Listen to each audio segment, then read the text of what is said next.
Hey guys, what is up, and I welcome each and every one of you to a new League of Myths episode. This one will be featuring Poppy. I'm also going to be streaming for a few hours as this video goes live, so I hope to see you there. The link is down below. And remember to show the like button some love if you end up enjoying this episode. But on to the first myth. What's the interaction with Bard's E and Poppy's ultimate and W abilities? So Poppy's W stops any dashes that take place within the AoE around her, and it just so happens that taking the portal is considered to be a dash. So it definitely stopped Bard the first time, but it only stops champions dashes one time per W use. Next, testing her ultimate and the journey, we're gonna simply press the ultimate very quickly and let go, and you can see that it definitely knocks him right out of the journey and puts him right beside the wall. But is the interaction any different if you charge Poppy's ultimate rather than letting it go instantly? And the result more or less is actually the same. He does not seem to be knocked away much farther, which is a little strange. Here's one a lot of people have been asking. Can you Poppy ult someone through or over Azir's ultimate? So as I'm sure most of you are aware, you normally cannot use something like a Tristana W jump to go over Azir's ultimate. The soldiers will push you back. But as we tested here, that doesn't seem to be the case, and a home run is scored right over the soldiers with Poppy's ultimate. This is where I bet most of you are thinking, well, you probably put the ultimate a little too far away, so we decided to try once again with the ultimate more or less right beside the Dr. Mundo, but the same thing happens and he goes right over for another home run. Moving on to the next myth, can Poppy ult someone mid-air from a Lee Sin ult, Tristana, or Zack's jump? So let's start things off by testing it with the green Majin Buu himself. Zack is known to jump quite high, so this should be somewhat of an interesting test, but you can see that Tristana doesn't push him away with her ultimate, but she definitely stops him mid-air. However, when we test it with something like a Tristana jump, the interaction is actually a little bit different. As you're about to see in this example, Tristana actually gets knocked away while she is mid-jump instead of getting dropped right to the ground, similar to how Zack's interacted. And the last test case scenario for this myth is going to be to see if you can do an alley-oop with Lee Sin and Poppy as he kicks a champion into Poppy, and the answer is most definitely yes, and it knocks him very far away. In the next myth, we'll be going over to the ARAM map to see if Poppy's W stops the second use of the snowball mark. So when you dash to a champion using the snowball, are you considered a champion during the dash? Well, based on the results here, it doesn't seem like that is the case, and Poppy's W does not interrupt it. Here's one I bet a lot of people are wondering about. Is Poppy able to stop the ultimates from Malphite, Scion, or Vi? So for this one, we'll be testing to see if she can stop their ultimates by using her W and her ultimate, and with the W, the answer for Vi is no. And unfortunately for Poppy, not even her hammer can stop the ultimate of Vi, but she still does the damage to her. Next, we have the Rock himself, Malphite, and as he ults inside Poppy with her W active, it has absolutely no effect. And much like in the example earlier, not even Poppy ultimate can stop the unstoppable force, but at least she still does the damage to him. And in the last test case scenario with Sion's ultimate, we'll be testing it first with the W, and it has absolutely no effect. It doesn't even show the text saying cannot be disabled as the earlier ones did. Well, maybe her ultimate can finally be the hero we need to stop one of these ultimates, but unfortunately that is still not the case. Here's one I bet most of you will be happy about. Does Poppy's W stop Riven's E and her Q abilities?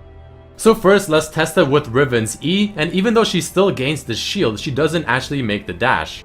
Riven's first Q ability also gets completely negated by Poppy's W, not even taking the damage. Now the second part of her Q will also get stopped by Poppy's W, and even the third Q with the knockup will also get negated by the W. Remember, it'll only stop the first dash made within the W, not all of them, but it's still a great counter to Riven if you absolutely hate facing her.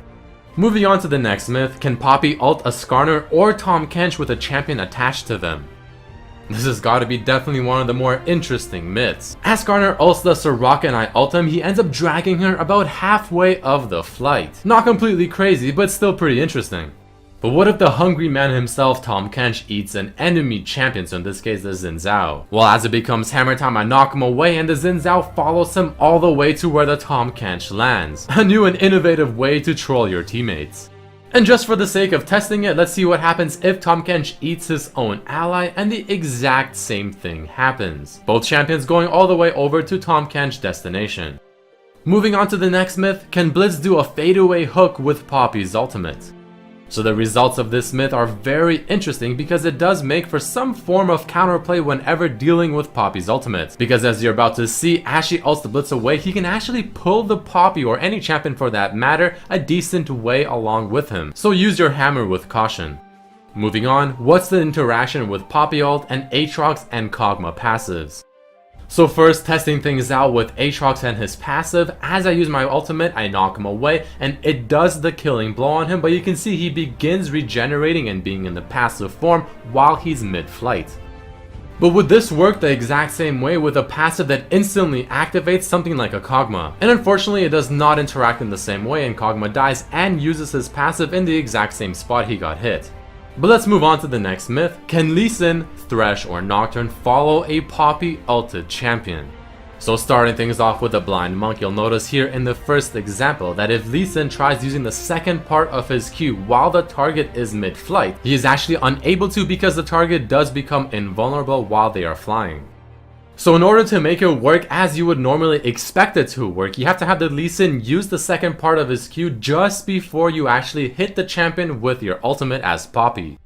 But Lee Sin didn't follow the champion all the way to the end of the duration, so let's see if Nocturne ends up doing so. As he locks onto the rise and I hit him away with my hammer, he doesn't seem to follow him all the way to his location, but it's really close. But next, let's see if Thresh has any better chances to follow his target to the end of the duration of the knockup from Poppy's ultimate. Using the same principles as the Lee Sin example, he still doesn't seem to follow the champion all the way to their end location from the ultimate, but he does follow them for a good duration. The next myth is asking, can Poppy use ult and have Thresh lantern an ally with him across the map? So this one is definitely similar in terms of concept to the previous myth. And as I knock away Thresh and Blitz takes the lantern, he seems to follow the Thresh all the way for a majority of the ride, but again, like the previous examples, not all the way. And on to the next one. Will champion clones also get hit by Poppy's ult for the ultimate deception? So let's first test things out with LeBlanc's clone, of course being procced from her passive. Now if this happens to be true and the clone does take the ultimate like a champion would, this can definitely lead to some crazy deceptions being made. And as you just saw, the clone from LeBlanc got knocked away. So it seems like the Deceiver is definitely able to deceive her opponents with that new passive and a Poppy ultimate, but is Shaco able to do the same thing? As the Shaco puts his clone right in front of my face, I end up winding up my ultimate and the exact same thing happens. So whenever facing a Poppy, definitely keep this in mind as it can save you and your teammates. The third last myth is asking, is it possible for Yasuo to ult off of Poppy's ultimate?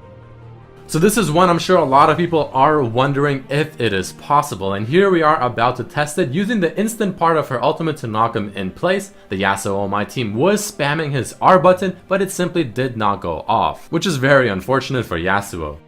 However, the next one is asking if Yasuo's wind wall can stop the shockwave from Poppy's ultimate. So let's see if Yasuo can redeem himself from the previous myth. So Poppy's ultimate has a shockwave traveling across the ground looking for the first opponent. And interestingly enough, it is considered a projectile and it will be halted by something like a wind wall. And the final myth, because a lot of people were curious, what happens if two Poppies ult each other at the exact same time? As the two Poppies take their positions and start facing each other and get ready to wind up that ultimate, they both release it at more or less the exact same time and they both get knocked away across the map. Exactly what you probably thought would happen. Alright guys, that unfortunately is it for this episode of the League of Myths series. Make sure to definitely hit the like button if you enjoyed it and share with your friends, and subscribe if you haven't. And I'd really appreciate it if you guys can check out the previous episodes of this series if you haven't, and my other videos as well. I'm sure you'll enjoy them. But I thank you all so much for watching and hope to see you for the next one as well. Peace.